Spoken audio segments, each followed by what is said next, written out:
Conmemoraciones emblemáticas 2021.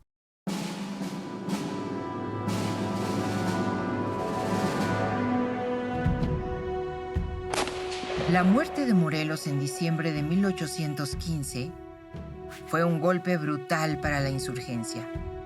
Pero a pesar de todo, el ejército realista no pudo acabar con la rebelión. A mediados de 1817, el liberal español Javier Mina desembarcó en Soto la Marina con 300 hombres y se unió a la guerrilla de Pedro Moreno, que combatía en el actual estado de Jalisco.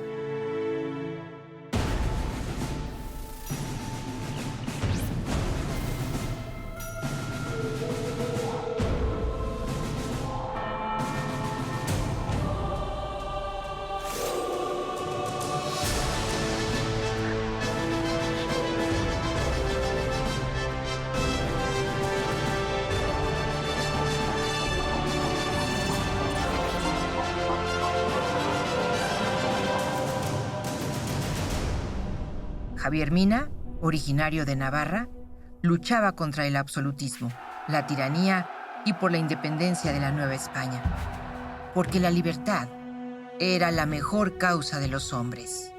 De 15 a 17 se va a medio animar la insurgencia con la llegada de Javier Mina. Y hay que decir que nunca se llamó Francisco. Francisco era el tío. Siempre lo confunden con el tío. Él era Javier Martín Mina. Jovencito, muy exitoso guerrillero contra la invasión francesa en España en 1808 a 1810. Allá en Inglaterra consigue apoyo de varios hispanoamericanos y sobre todo de 12 comerciantes ingleses y de 2 nobles muy importantes ingleses. Uno fue Lord Henry Holland y el otro el Lord John Russell. John Russell casi tiene la misma edad de él, que es muy jovencito, como 20 y tantos años. Pero hay que recordar que John Russell fue 2 veces primer ministro de Inglaterra durante la época del reinado de Victoria. Son gente muy importante, que simpatiza con la causa de independencia de la Nueva España, pero no es el gobierno no hay que equivocarnos, el gobierno no apoya esa expedición, son particulares, con la idea de que se libere la Nueva España y se mejore, sobre todo para Inglaterra, el comercio que va a ser, según ellos, muy valioso con esta Nueva España que la consideran muy rica.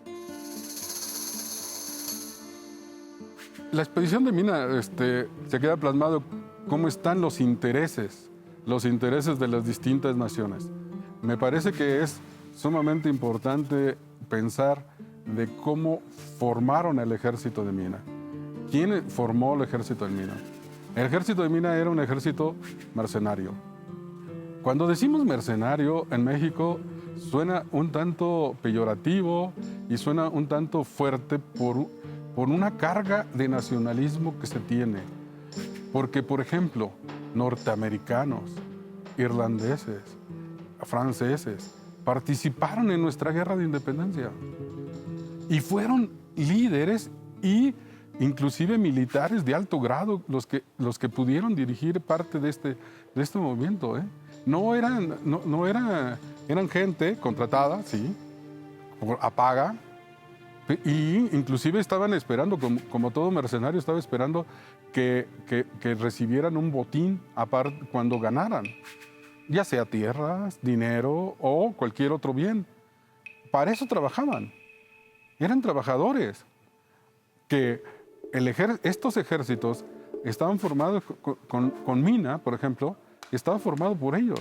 Mina tuvo que recurrir a muchas personas, a muchos empresarios, a muchos capitalistas para que le pudieran dar y apoyar financieramente para formar el ejército que formó. De esto estaba enterado completamente el Centro de Inteligencia Español. Lo sabían. Y desafortunadamente también sabían que el ejército de Mina no tenía orgánicamente un acercamiento con los grupos en México. Es decir, no había una aceptación plena del ejército de Mina. Y lo que pasó con la estrategia para acabar con el ejército de Mina fue una estrategia del ejército español. los dejaron entrar, sabían cuándo iban a entrar, los dejaron entrar, cerraron los buques, quemaron los buques y los atacaron. Y los fueron atacando hasta diezmarlos y acabar con él. Fue fundamental. Ahora le hemos hecho muchos homenajes a Mina y le seguiremos haciendo por merecido reconocimiento, y no solo a Mina. Tendríamos que hacérselo a todo el ejército, al ejército que vino con él. Porque no solo era Mina, eran otros militares que merecen el mismo reconocimiento que lo que le hemos dado a Mina. Es un fracaso la expedición, van a fusilar a Mina el 11 de noviembre de 1817 y viene otro periodo también de decaimiento de la insurgencia. ¿Por qué? Bueno, por un lado, porque les digo, está pleito entre los jefes, la falta de un solo grupo que los organice, y también que va a haber un nuevo virrey que va a llegar después de 1816, que es Juan Ruiz de Apodaca, con un proyecto conciliador, no como Calleja, que era más de enfrentamiento, no, va a dar muchos indultos, más de 17,000 indultos, es decir, insurgentes que se retiran de la lucha y ya no vuelven a pelear. Esos ya se quedan en su casa tranquilos y ya van dejando las fuerzas insurgentes. Esa etapa empieza a pacificarse, pero queda un reducto importante, que es en las montañas del sur, el actual estado de Guerrero, en esas montañas de clima difícil, muy tierra caliente, inaccesibles, aún hasta el día de hoy. Y ahí está Vicente Guerrero, que había acompañado a Morelos desde el año 10. Esta estrategia fue exitosa en el sur de Nueva España, en lo que hoy en día es el territorio guerrerense, porque es una zona muy montañosa y los insurgentes surianos anteriormente habían sido arrieros, habían sido milicianos o habían sido comerciantes y conocían la topografía, conocían los lugares y conocían a las personas muy bien.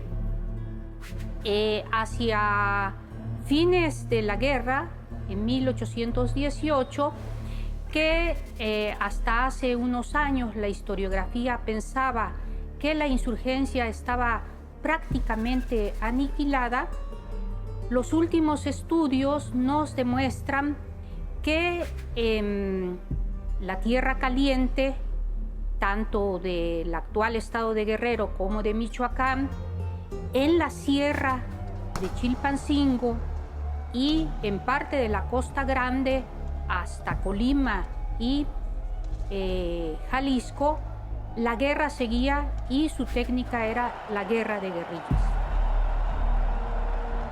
Hay una serie de reductos en donde, por ejemplo, aquí vamos a encontrar personajes como el propio Vicente Guerrero, que en su momento se encontraba en las regiones recónditas de ese estado, del actual estado de Guerrero, y fue justamente hasta allá donde tuvo que ir Iturbide pues, a buscar el pacto militar, pues que desempatara de alguna manera este movimiento que estaba enfrascado en una lucha en donde los insurgentes se atrincheraban en lugares inaccesibles, no ofrecían una batalla frontal, y entonces, bueno, esta fue la manera en que la insurgencia logró salvaguardarse lo que quedaba hasta que vino el pacto político de 1821.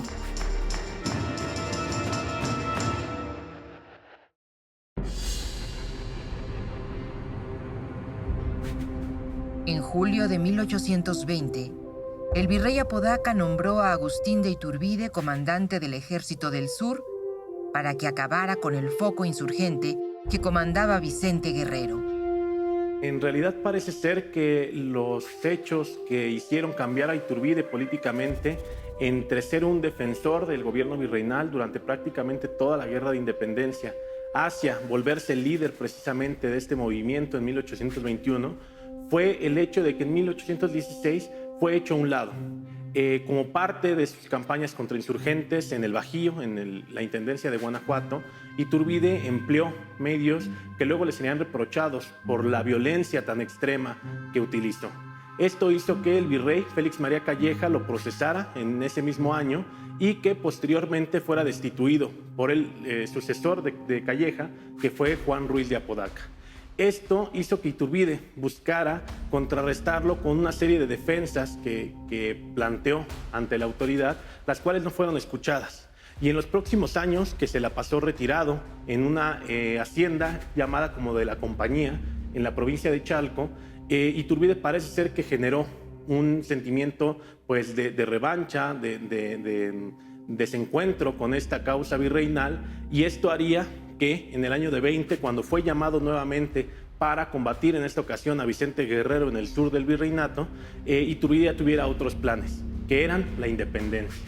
Una vez que Iturbide ya está con el mando efectivo de la Comandancia del Sur y rumbo de Acapulco, y que además tiene el comando de su antiguo regimiento de infantería de Celaya, el cual por supuesto contaba con toda su confianza, Iturbide comienza a tener comunicación epistolar con muchos personajes muy importantes, tanto del ejército como del clero y de la élite provincial. Es decir, prácticamente en todo el virreinato comienza a tener contactos a los cuales busca comprometer para que una vez que el plan ya esté concebido y publicado, estos personajes ya tengan una indicación clara de qué deben de hacer en cada una de sus provincias. El primero, por supuesto, va a ser Vicente Guerrero, al cual se busca traer desde el mes de noviembre para tratar de sumarlo al movimiento. No es nada nuevo, porque el propio Guerrero, ya previamente al nombramiento de Iturbide, había buscado atraerse a él, a su vez, a algunos oficiales realistas, porque pensaba que con la unión de ambos ejércitos se podía hacer la independencia. Varios historiadores afirman, de acuerdo a los últimos estudios, que Agustín de Iturbide, cuando llegó a cumplir su encomienda de ser comandante del sur, ya traía la idea de independencia.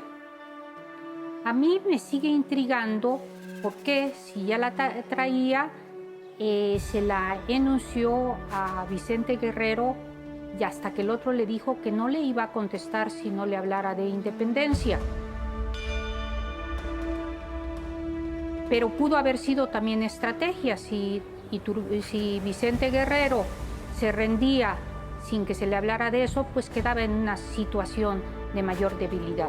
Iturbide va a ser el que finalmente haga la invitación, y el Vicente Guerrero y muchos elementos de su tropa se van a sumar a él en lo que se ha llamado el Abrazo de Acatempan, del cual pues en realidad no tenemos ningún vestigio de que haya sucedido. Más bien hubo un encuentro de los líderes en términos epistolares. Se pusieron de acuerdo, sumaron a sus fuerzas, y esto va a permitir que se socialice el plan de Iguala. El plan de Iguala realmente lograba hacer que confluyeran los principales objetivos, teniendo en cuenta este ya desgaste de la guerra, que eran la independencia y la defensa de la religión católica, ¿no? Como uno de sus principales puntos. Teniendo esto como un contexto, Iturbide sabe que necesita el apoyo de estos últimos reductos insurgentes. Por supuesto, el de Vicente Guerrero, con quien tiene un muy interesante intercambio epistolar. Agustín de Iturbide, que acaba de recibir fuerza militar y tropa, visualiza esto y decide encabezar con el plan de Iguala un movimiento que tiene como centro la independencia, lo dicen así también, la independencia absoluta, ya no una independencia conciliadora o parcial o de autogobierno, sino la independencia absoluta, pero en acuerdo con la monarquía. Por lo tanto, el tipo de gobierno será un gobierno monárquico, y se invitará al soberano Fernando VII a que venga a gobernar estas tierras, o en su defecto a que vengan alguien de la familia real. Por supuesto, junto con este compromiso habrá otras consignas importantes que recogen lo mejor dentro de los temas de soberanía, de libertades, de división de poderes, de todos derechos, por supuesto, que se recogerán aquí, pero también privilegiando, y esto es natural por lo que acabo de decir, el papel central de la religión católica como religión única, sin tolerancia de ninguna otra y por supuesto respetando los fueros del clero. Y esto pues concita no solo el apoyo del alto clero, con quien Agustín de Iturbide tendrá mucha cercanía, no solo con la gente de la Iglesia de la Profesa, sino también con algunas de las gentes que en Valladolid, como Bárcena, que le había estado cercano en Valladolid cuando él hizo sus estudios y con quien mantiene correspondencia, lo apoye pues gran parte del alto clero, pero también el bajo clero y también la gente que está contenta de saber que las prerrogativas y los privilegios del clero en una sociedad católica van a ser respetados. Y esto pues nos lleva a que ya en el plan se establece el espíritu de las tres garantías, ¿no? Unión, independencia y religión.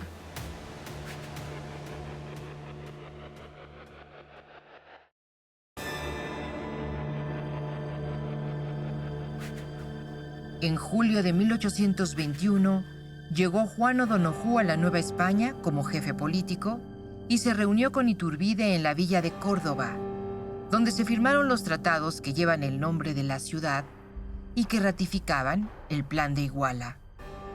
Bueno, los tratados de Córdoba se van a firmar en agosto de 1821, cuando ya el movimiento trigarante ha tenido enormes éxitos. El ejército ha ido realmente en todas las regiones concitando el apoyo por, sobre todo, la capacidad de los militares más fuertes de asociarse al ejército y al movimiento. Entonces, cuando desembarca el nuevo virrey en pleno contexto del liberalismo español, que además ya no era propiamente un virrey, sino jefe político, y llega un liberal, que era O'Donoghue, a la ciudad, bueno, primero a Veracruz y llegará después a Córdoba a firmar estos acuerdos. Fueron tan importantes que cuando eso sucede, prácticamente para muchos, sobre todo juristas, es el momento en que ya quedamos libres. Porque firma O'Donoghue ahora. Firma O'Donoghue. Claro, en España se van a indignar y van a decir que no tenía poderes para firmar tal tratado. Pero el hecho ya estaba. Ya habían, como dicen ellos, lo dijeron, desataron el nudo sin romperlo, sin muertes, sin enfrentamientos. Y eso es el inicio, ahora sí, de agosto en adelante. Ustedes saben lo que pasa después. Iturbide va a Puebla. Es cuando dicen que el 28 de agosto, que era su santo, San Agustín, le hacen los famosos chiles en nogada. Trasládenlo a las tres garantías. Fe, religión, blanco.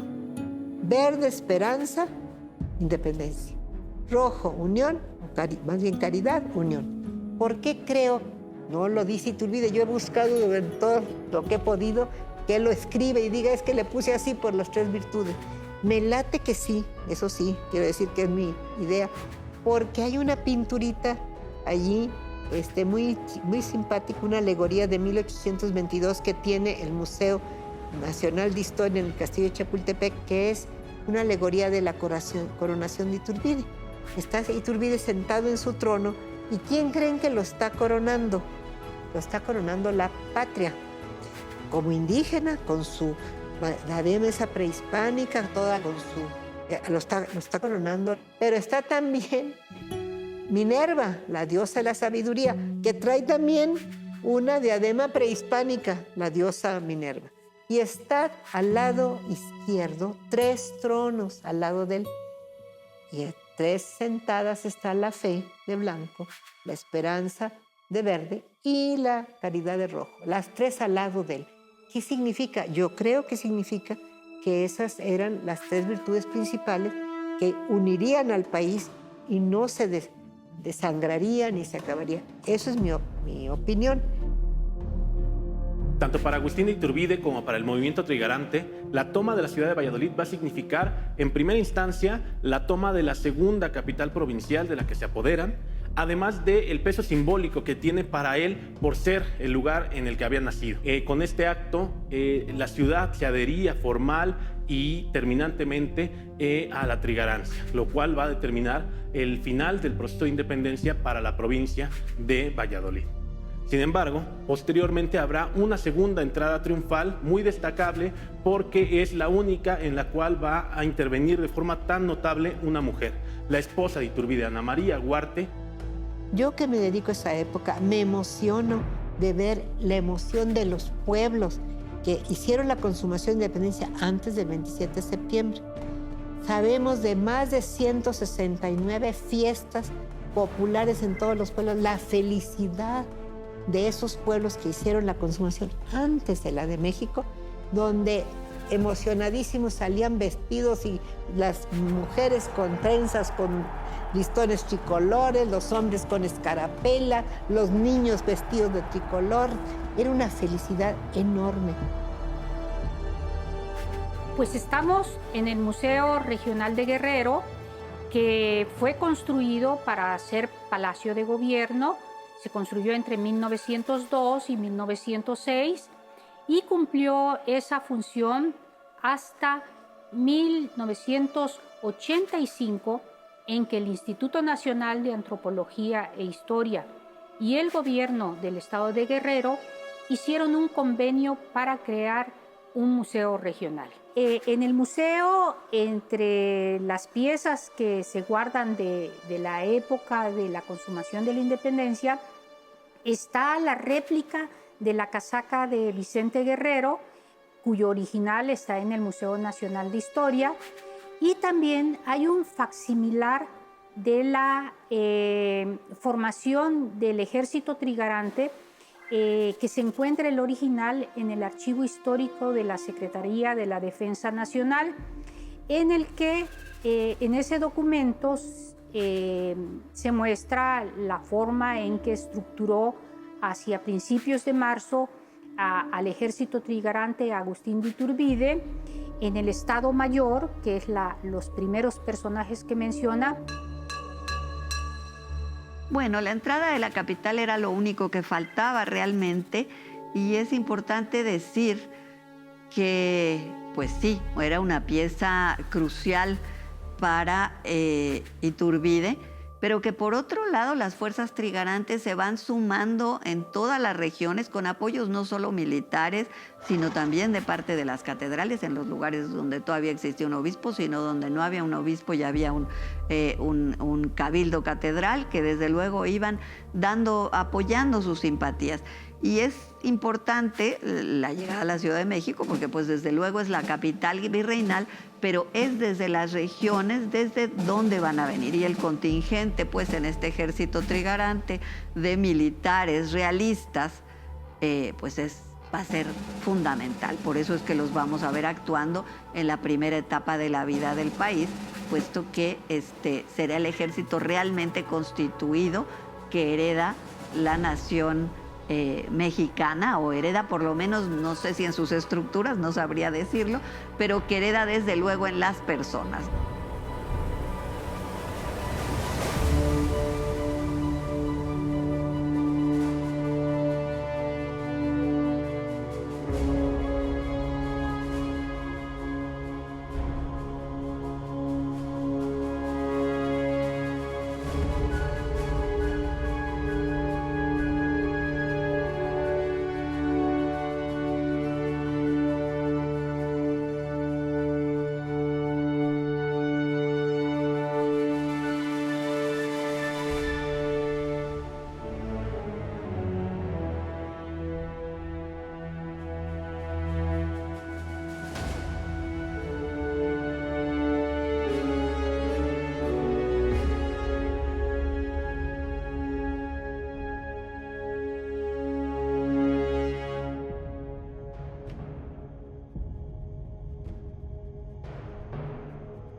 Gobierno de México.